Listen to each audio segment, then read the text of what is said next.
Good morning, everybody, and it's a pleasure for me to be seeing you.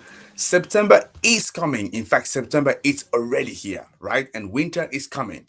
And when is winter coming, we know that we need to heat up if you actually living in a temperate climate, right? And that's the case for the European Union or the most of Europe. And people on the front line of Europe gas crisis have been scrambling to get solar panel on their homes, right? And businesses as well, because they are confronted with the perfect storm as we're seeing energy price soaring to a record level. And we also know that there have been a lot of measures being taken to sort of boost renewable energy power supply ahead of winter, just to see how Europe can contain the crisis. And that's what I want to look at. I want to take a look at some of them in few countries. Yeah. So hopefully you'll be able to follow with me. But before we dive into that, yeah, as normal, let me first of all reintroduce myself because I know there's people that still don't know me. My name is Tony Teo, and I'm the founder and CEO of Renewables in Africa, right? Our job is very simple in this platform. It's just to make sure that we can demystify the renewable energy sector for you. So it makes you seamless and easy for you to engage. If you're an investor, you may be thinking, okay, how can I get involved with this fantastic industry? In here, you find the videos that you like. Or maybe if you're a professional, you say, I like to jump in. I like to leave what I'm doing and I like to get involved, or maybe progressively. Also, in here, you will get the information that you are looking for. Or maybe if you're in business, you saying, I want to decarbonize my whole system. What can I do? How can I do it? You'll find in our channel all the information you are looking for. And that's what today it's all about, right? And I want to make sure that you get your information. But I'm going to ask you three things, if you do not mind, which is, first of all, I like you to subscribe to our channel. In fact, all our platform, because we're actually broadcasting from 5 platforms. We have LinkedIn, we have YouTube, we have Facebook, we have Twitter, and we have Telegram. So you have 5 platforms where you can connect. So don't tell me that you couldn't find one with which you could you can involve and engage, right? And the second thing I like you to do for us, please, if you don't mind, is to comment. Leave us a comment. Tell us what you need. Tell us whether you enjoy the topic or not. Tell us what is your opinion. We want to know about that. We want to engage and we want to exchange. And that'll be fantastic. And the third thing, it's simply to share. Share this video because there's still a lot of people that do not know what we're talking about. A lot of people that need those information that we are sharing, but don't have access to it. So I'll be very, very happy if you can do it. In fact, if you're watching me right now, please do it for me now. So share it with people, and we can see what they're thinking. And this way we can make sure that we can grow this community and make sure that there can be many of us talking about renewable energy, the challenges, but also the opportunity, right? Excellent. This is correct. Now, let's come back into the topic a little bit more. So, what we know is the Ukraine crisis, the Ukraine war, right, started on February 24th, right? So, it's been quite some time now. And with that start, that's also been the start of one of the biggest energy crises. In fact, we already had premise of that, right, with inflation that we could see before because of issue with supply chain. But the war has kind of accelerated that. That's what we're talking about, the perfect storm right now. And that energy crisis is not just in Europe, but clearly it has been reverberated, around the world. We see that now in all places. We see that in the US. We see that in Africa. We see that Oceania, South America, because now inflation is going up the roof, right? And it also show how much when you are a globalized economy, you can't just sort of abstract yourself from one problem and saying, hey, these are the guy we're going to deal with it. Whether you like it or not, it comes back to haunt you even more, right? So with the crisis that has been coming and the difficulty of getting gas from Russia, because all of you know it by now, it's been widely reported that 40% of the gas from Europe, or at least the European Union, was coming actually from Russia. Now, with the issue that we have in the war, right? So clearly you could see that that gas has been sort of progressively been cut off by Russia, and also Europe wants to extract themselves from the I would say the control of Russian gas. That's at this how they perceive it. So you even have the IEA, the International Energy Agency, that actually produce a 10-point plan how Europe can actually unshackle their dependence, dependency on Russian gas, right? And if you look at that 10-point plan, right, so you're more than happy to look at that yourself. So we're talking about the acceleration of new wind and solar project. I think if I can just stop in here for a second, maybe I might want to let me see if I have it on my screen. I believe I have it on my screen. Let me share that with you. You can see where that source come from. Because usually I always like to at least have a couple of data that I can share, so people, when they have time, when your time can your side, you can go and check that for yourself. So let me see if I can find that quickly from my screen. If not, you're gonna have to rely on me, which I'm sure you do. And we can go with that. So where is it? So I should have 1 second. I'm just gonna look at that. The IEA 10-point plan. So where do I have it? 1 second. I don't want to take too much of another time. I know what I'm gonna do. I'm gonna share my screen.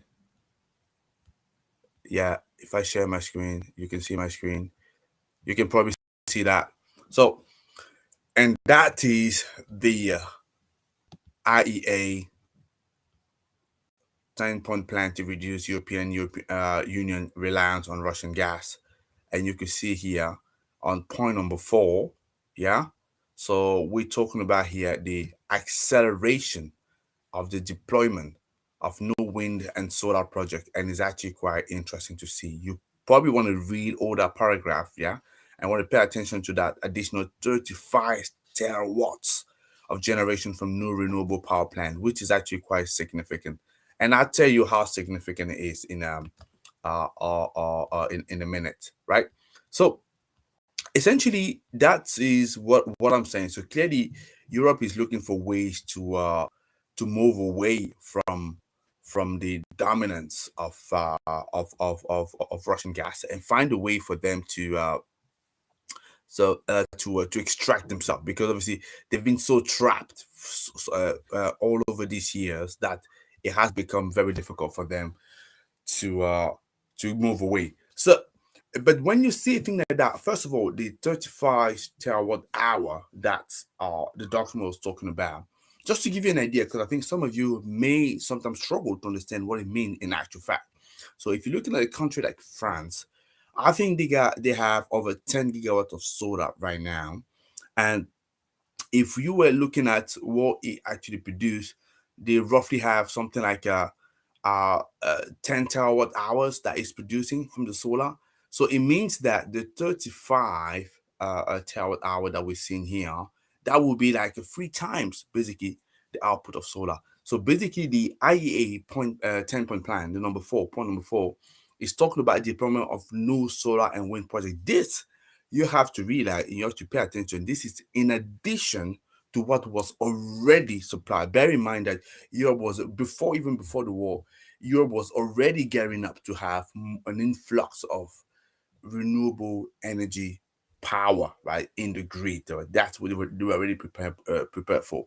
So I'm sure if you remember the plan that they released, which was Fit to 55, showing the pathway how Europe was going to reduce the emissions by 55%. Obviously, with the war coming on, and the inflation, that's probably not obsolete. They're probably going to work on a new plan. But I'm just going to say that 35 terawatt hours was in addition to what was already supplied, right? So that's quite significant and huge, right? So that's what I wanted just to point out so that you realize, yeah. So it's a significant amount. Now, the challenge sometimes with this is for us to understand how does it get implemented, or what are the impact that we're seeing on the ground. This is usually the challenge that a lot of people will have, that they see a lot of announcement here and there. But then the question becomes, how does it correlate to me, right? Whether I'm a professional, whether I'm a business, whether I'm an investor, how does it correlate to me, right? So, and what is the right information for me to extract out of it?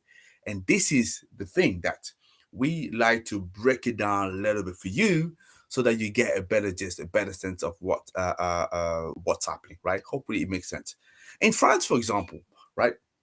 what I've recently read, right, and what was interesting is that they looking at the rapid commissioning of 2.7 gigawatts of solar PV that was recently awarded in tenders. Right, they want to accelerate the deployment of that, and that's actually quite interesting. And I was even having a conversation with some people on that on LinkedIn. And the idea here is to see how they can speed up the renewable deployment, right, to mitigate the impact of the energy crisis.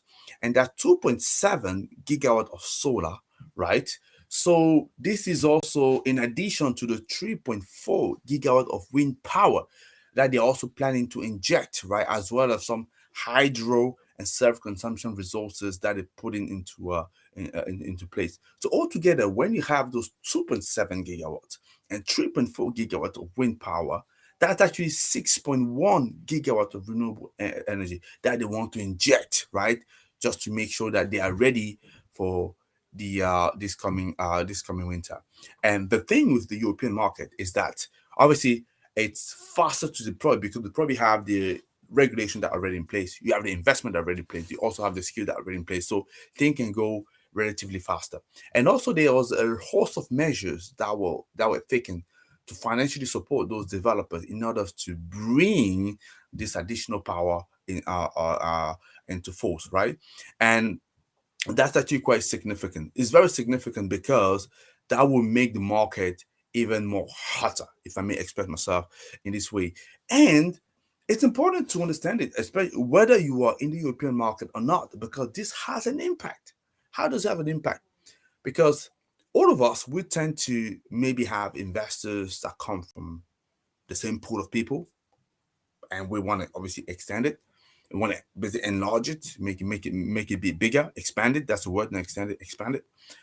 So with the European market getting so hot, and becoming so easy as well, right, to get into, you can imagine that a lot of the money. That's why sometimes in the African continent we can complain about the fact that we don't get enough money, right? It's because we also have to understand as an investor, if I'm looking, yes, I believe in the sector. I want to invest into it because I clearly could see that there could be some great return here. But also I'm looking what is the quickest way for me to get my money back, right? Unfortunately, that's how investors also think. So that means that I can imagine that I can see that in the coming month, if it's not already the case, you have a big influx of investors turning towards the European market, especially if you have key countries like France. I'm talking about. Probably gonna have a quick word about Germany and UK as well. They're gonna try sucking in a lot of people. It makes it even harder for some emerging market to get those investors to come in. So that's why it's important to understand what is going on, and you can then anticipate, right? So, and also if you are an investor and you want to break into the sector, what I'm also saying to you, yes, to be quite fair. So if you want the easy market, quicker way, quicker path to your return, I guess the European market will look good. Obviously, I don't want you to forget about the emerging market, but it's also clear to mention what's happening around the globe, so all of us can also get informed. So yeah, this market is getting bigger in France, and in fact, if you're looking at what the trade associations, the solar PV trade associations, so in France, have been calling for at the beginning of the year. They want to actually triple actually the solar fleet. They want to triple that to 37 gigawatt by 2025, right? So and they estimate that when it gets to this level, this is when it's going to account for about 10% of the country electricity production. That's actually significant, right? For a country that so a big part of France power generation is coming from nuclear, right? So it's important to know this. Now, let's move into Germany. So Germany, again, that's by far the leader in terms of solar installation in Europe, right? So what has been the impact of the current energy crisis, right? So let me just give it to you. In fact, what uh, Germany has been reported, that's the German Solar Association, is that in the first 6 months of this year, so they saw a 27% jump in the installation of solar system. That's also to account solar system that installation that you've seen in residential market, the commercial market, rooftop, and also the big solar farm, right? And bear in mind, in Germany in 2021, the total solar installation was about 59 gigawatts. So when we're talking about a 22% increase, so what we're saying here is we're having an additional, 10 gigawatts, on top of that, that will come. So for 2022, when we come at the end of this year, providing obviously the 22% jump keeps on and keep up for the rest of the year. So that's actually quite significant. And it's also, and one of the reasons we can also explain this rush towards solar, it's if you've been following the news, right? So you've probably seen that as you know, Russia supply gas to Europe, as I mentioned, and one of the big customer so happened to be Germany, because Germany, I think more than some other big European countries, having even more gas supply from Russia, right? And then last week, so I believe it was last week, so or this the recent week, and I think it was confirmed as well a few days ago that Russia is planning uh, to have on schedule closure of the Nord Stream pipeline. That's one of the main pipeline that brings gas into Europe, right? They're going to be closing that, or at least restricting the amount of gas that's coming from. And obviously, Germany has been, gearing up for that. So, and that's kind of scared them, right? So, and the government has been forced to move into crisis management plan, right? And that implies that they now could be starting, and I believe it's already a case, some municipalities, rationing some businesses, right? Making sure that they're using power, you know, I would say less than what they used to in previous years, right? And that sort of will have an impact on pretty much everybody, right? So people are going to be saying that, hey, you maybe want to turn your tap, turn your heating a little bit down, right? Make sure that when you're taking a shower, just make sure you don't take long showers so you don't consume a lot of electricity. So measures like that. So that's how it gets affected. And you can imagine, so businesses anticipating into that, right? I know residential customer will anticipate, but even more so businesses anticipating into that. What would they do? They will rush to look at alternative power sources, and solar is one of them. So that's why you've been seeing a big increase of sales. That's why I say 22% jump. That was actually quite significant. And the thing is, when you have a rush of sales like that, that will obviously add additional strain on supply chains, right? Because then all of a sudden you get a big demand, then supply needs to follow up. And as you know already, before the crisis, we already had some supply chain issues, challenges that was coming from COVID. They've not been completely resolved because there's still a lot of backlogs, in the system. So on top of that, you're adding a big demand that was first of all coming back as economies was opening up after closure of COVID-19. On top of that, you're having people rushing up because they wanted something to counter gas prices going up, energy prices going up, and having their solar being a little bit independent. It's a big rush, right? And obviously, it's great for the sector, right? If you're a manufacturer, if you're a service provider, this is the opportunity. That's what I'm saying. You this is the opportunity. Clearly, it comes with challenges though, right? Because in terms of the delivery part of those goods and services, it's not at all easy. I give you a specific example. I know, for example, in that same country, in Germany, which would argue is one of the country where you would have a lot of skill set, isn't it? But they've been seeing shortage, for electricians. And some electricians now get booked up for 6 months in advance. Can you imagine it? It shows you how tough it is. So interesting is. So again, what am I saying? You need to understand what I'm saying. I'm saying if you're an electrician, you probably have if you're an electrician and you happen to be in Europe and you can work in Germany, there's great opportunity out there. In fact, the shortage in terms of labor is almost topping up now, topping now. Sorry, the shortage in terms of raw materials, right? So it shows you how important it is. So that means if you happen to have those skills, that's the way you want to go. And I'm sure colleagues of mine working the recruitment side of the business will say that. And in fact, there was a report that was delivered by Energy Jobline, one of our partners, that already showed that energy shortages was one of the biggest issues, definitely, and we can see that. So If you happen to be those skills, that's where you want to go. You are needed. And guess what? You're needed actually everywhere.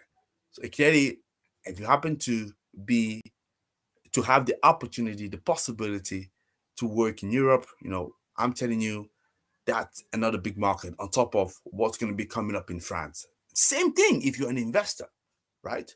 That's a great market to be in. Definitely, you want to be tapping into that.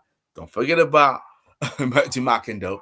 But it's clear for me that as for today we're focusing on the on Europe. You can see the opportunity side that is created by the crisis, right? Never leave a good crisis, let a good crisis go to waste, right? That's what you usually say. And let me now sort of finish up with talking about the UK for a moment. So the same kind of thing will happen with the UK. Yes, the UK is not in the EU anymore, but still in Europe, as far as I know, last I checked. And UK will also have same kind of not will is having same kind of issues. And in terms of also installation of solar, let me just talk about the residential market just for a second, right? So clearly, what I've been seeing as well is like homeowners, are rushing to install a solar system at the fastest pace since 2016, and in a bid to basically to beat the spiraling energy prices, right? And rooftop solar installation at 7-year high, in the first 6 months of the year. That's what the industry association has been saying. So clearly, you have more residential rooftop that we're seeing there. And just to give you a more specific idea, right, that figures. So between January 2022 and June 2022, so what we saw was 164 megawatt of installation. That was more than the whole of 153 megawatt for the whole of 2021. Okay, you argue that 2021 we were still coming up from COVID, but still it's quite significant. In 6 months, we've already done more than the whole of last year. So it shows you the the impact that the crisis is seeing and how things are evolving.